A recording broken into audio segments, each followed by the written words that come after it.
Olá pessoal, sejam bem-vindos a mais um vídeo do canal I Love the Bible. com a participação de Mamui Lolly Kids. Mamui Lolly Kids.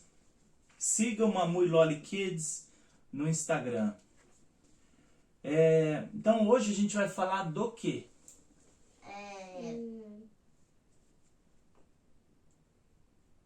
Do quê? Da Arca? Da Aliança. Da Arca da Aliança. Eu Não é ia falar verdade? Arca de Noé. Arca de Noé. Tá lá atrás. Já falamos da Arca de Noé. Assistam o vídeo da Arca de Noé, que é maravilhoso. Já tá com quase 6.000 views. Eu nem assisti. Ah, não assistiu. Você assistiu 1 milhão de vezes. Vamos sem enrolação. Sem enrolação. Vamos falar da Arca da Aliança. Né? Inclusive, ó, mostra a Arca da Aliança aí. Deixa eu mostrar. Isso. Devolve ela. Eles só podiam pegar no Né? negócio. Então, ó, a Arca da Aliança é um objeto bíblico de grande importância histórica e religiosa para o judaísmo e o cristianismo, né? Ela é mencionada no Antigo Testamento da Bíblia, né? Principalmente nos livros de Êxodo e Deuteronômio. A gente está falando de Êxodo, né? Ela é descrita como o quê? Ela é uma caixa, é um baú, né? É um baú, é uma arca, né? E ela foi feita sob a orientação de Deus, né? Deus instruiu Moisés sobre cada detalhe da Arca da Aliança, né? Vamos falar primeiro da fabricação dela, dos materiais. Quais os materiais que ela foi feita? De madeira. Madeira, que madeira? Madeira de acácia, né? E ouro, Ouro revestido assim de né? ouro. Revestida de ouro, né? Então, ela era revestida de ouro tanto por fora quanto por dentro, né? E as medidas dela, ela tinha 1,25 m de comprimento Aí lá cabia lá dentro. por 75 centímetros de largura Não cabia isso. por 75 centímetros de altura, né? Mas a tampa dela era de ouro maciço, ela não tinha madeira na tampa, não. Olha assim, Pega aí a tampa. Mostra aí, Eloá, a tampa. Ó, a tampa era de ouro maciço, Isso. Até né? aqui em cima era. Chamada de propiciatório ou então tampa da expiação, né? Tampa da expiação. E tinha o que em cima dela? 2 querubins. ó. 2 querubins. Isso. querubinzinhos. Um de frente para o outro. Ok? E apontando pro outro. E qual que é o significado, qual que é a representatividade da Arca da Aliança? Pra guardar as Não, coisas. o que ela significava? Ah, a presença de Deus. É a presença de Deus, né? Então você aí em casa, você aí na sua casa, no seu carro, no seu escritório, você que está assistindo esse vídeo, você tem a Arca de Deus na sua casa? Você tem a Arca da Aliança? Você tem a presença de Deus? Você não precisa ter a Arca da Aliança, mas você precisa ter a presença de Deus. Então a arca representava a presença de Deus, né? E eles andavam com ela para tudo que é lado. Ela ia na frente nas batalhas, porque eles tinham a crença de que a arca era o próprio Deus indo na frente nas batalhas, né? E Deus vai realmente na frente nas batalhas, não é verdade? Nas nossas batalhas, Deus vai na frente, né? Deus vai na frente, quebrando as correntes e tirando os espinhos, né? Então, ela era... Aí Deus mandou também construir o tabernáculo. A gente já vai falar do tabernáculo mais pra frente, em outro vídeo, né? Que é como se fosse o templo, né? A casa de Deus lá no deserto, né? Então Deus queria morar no meio do seu povo, junto com o povo, né? Deus, ele quer morar junto com você, ele quer estar na sua casa. Você construiu um tabernáculo para Deus morar? Para Deus colocar a arca da aliança dele na sua casa? Né? O seu coração é o tabernáculo. Deus está no seu coração. Você pensa nele todo dia, né?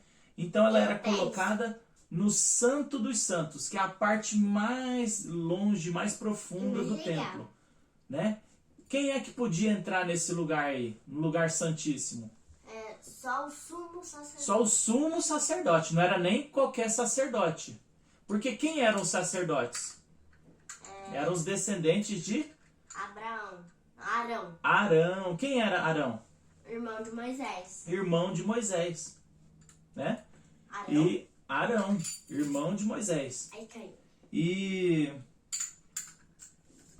então somente o sumo sacerdote poderia entrar lá. E ele entrava lá para quê? Ele entrava uma vez por ano. Ele entrava lá para fazer um sacrifício em favor do povo, para tirar os pecados do povo, uma vez por ano, certo? Sim. E se ele entrasse lá em pecado, ele era fulminado, ele era queimado pela presença de Deus. Por isso ele entrava com uma corda, amarrado numa corda, porque se ele demorasse para voltar, os outros sacerdotes... Quanto tempo? Não sei, mas os outros sacerdotes já puxavam ele, entendeu? E esse aí já morreu, vamos puxar ele, né? Se ele entrasse lá sem a santificação, ele era fulminado, né? Então era bem sério o negócio, ok? Vamos falar do conteúdo da arca. O que continha dentro da arca? Por que eles construíram a arca? Para guardar as tábuas da lei, a vara de Arão e o pote de maná. Então, as tábuas, né, dos 10 mandamentos, né? Quantas tábuas eram? 10. Não, 2. 2 tábuas, né? 2 tábuas. A vara de Arão, né? Essa vara de Arão, ela floresceu, né? Ela floresceu lá no episódio em que estava tendo rebelião lá no povo. Deus só fala com você e Arão, Moisés. Não sei o que. O povo começou a ficar com ciúme ali e colocaram ali as varas. Cada líder de cada tribo colocou a vara ali no chão. Mas só uma floresceu, para Deus indicar quem era o sacerdote que ele queria. Quem foi que a vara floresceu? Não é. A vara de Arão, né? Então essa vara foi guardada dentro da Arca da Aliança. E o pote de maná, né? Então quando maná é o alimento, né, que Deus alimentou seu povo no deserto por 40 anos, para eles nunca mais esquecerem que Deus sustentou eles, né? Então, nós não podemos esquecer que Deus nos sustenta o tempo inteiro. Ele dá tudo o que a gente precisa. Ele não vai deixar faltar as coisas para nós, né? Só que aí, presta atenção, eles mantiveram a arca ali, ó, construiu ali no deserto. Aí chegaram, levaram ela para a terra prometida, né? Aí ela ia na frente, nas batalhas, né? Lá na época do rei Saul, os filisteus roubaram ela e levaram para a terra dos filisteus. Carregam assim. Deixa aí, Eloá. Né? Eles levaram ela para a terra dos filisteus e ela começou a causar um monte de problema lá para os filisteus, né? Por quê? Porque Deus não... Eles queriam deixar ela junto com os outros, com as outras imagens, com os outros deuses lá dos filisteus, né? E o povo começou a ter um monte de problema, de doença lá, e eles entenderam que eles tinham que devolver a arca, e eles devolveram, né? Devolveram a arca, né? O povo de Deus pegou a arca de volta, e ela ficou lá né, durante o tempo de reis todinho. Só que aí, quando a Babilônia invadiu, a arca sumiu. E ninguém sabe o que foi feito da arca, né? Ninguém sabe o que foi feito da arca. Então, existem várias teorias sobre o desaparecimento da arca. Por exemplo, uma delas é que os babilônios capturaram a arca. Quando eles invadiram, né, ali com Nabucodonosor, né, com seu general Nebuzaradon, né? Eles destruíram todo o templo ali, levaram os utensílios e eles acreditam que a arca foi junto para a Babilônia. Eles roubaram a arca, entendeu? E sumiram com ela. Outra teoria é que ela está escondida ou protegida, né? Protegido. Então, antes da destruição do templo, essa teoria fala que a arca foi escondida, né? O profeta Jeremias escondeu a arca antes da invasão babilônica, né? E não se sabe onde ele escondeu, certo? Sim. Ah, você sabe tudo, né, Lá? Não sei de tudo. Então fala. Outra teoria é que ela foi destruída, né? Sumiu. Então, ó, essa teoria fala que a arca foi destruída ao longo do tempo, né? E desintegrada devido ao uso de materiais orgânicos, né? Como madeira, né? Que a madeira se deteriora com o tempo, né? É? Sim. A madeira se deteriora, apodrece, né? E outra teoria, a quarta teoria, fala de uma localização mística, né? Uma lenda, né? Algumas lendas e tradições sugerem que a arca possui um poder espiritual tão grande que não precisa ser fisicamente encontrada, pois sua importância transcende sua existência física. Tanto que o apóstolo João, quando ele foi arrebatado por Jesus, lá no livro de Apocalipse, ele foi aos céus, né? Jesus levou ele aos céus, né? Lá no trono. Ele viu o trono e ele viu a arca da aliança, né? Quem? João, quando ele foi arrebatado por Jesus, no livro de Apocalipse. Eu já Então, vi. é uma localização mística. Então, a arca, ela foi levada para o céu, né? Ela foi levada para o céu. Mas, enfim, o destino da arca a gente não sabe, né? É um mistério para nós. E nenhuma dessas teorias pode ser comprovada, né?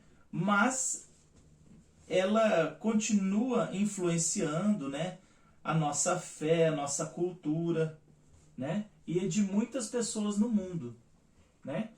Tanto que não que a gente acredita que esse objeto aí traz a presença de Deus, não. O que traz a presença de Deus na nossa casa? Louvor. Amor. Ler a Bíblia, fazer a oração, não é verdade? Verdade.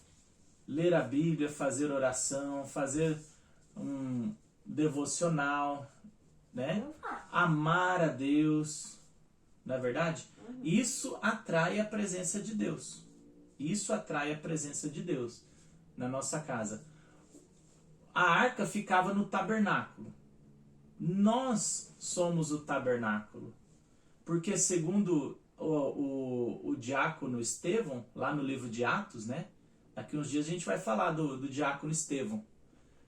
Ele fala que Deus não habita em templos feitos por mãos humanas. Então Deus não habitava na arca? Ele não habitava no tabernáculo ou no templo de Salomão. Agora, no Novo Testamento, com a nova aliança, né? Deus habita dentro de nós, porque Ele derramou o seu Espírito sobre toda a carne, não é verdade? Então por que no Antigo Testamento a arca ficava junto com a presença de Deus? Porque no Antigo Testamento, Deus quis ensinar, mostrar aquilo que haveria de acontecer quando Jesus viesse, entendeu? Jesus é Deus que habitou entre nós. Ele realmente veio morar no meio do seu povo. Olha que bacana, né? Então, esse é o vídeo de hoje sobre a Arca da Aliança. Espero que vocês tenham gostado e até a próxima. Continuem assistindo os nossos vídeos, assistam todas as playlists para a gente conseguir engajamento e crescer esse canal. Mamu e Loli agradecem. Tchau, tchau. Tchau, tchau.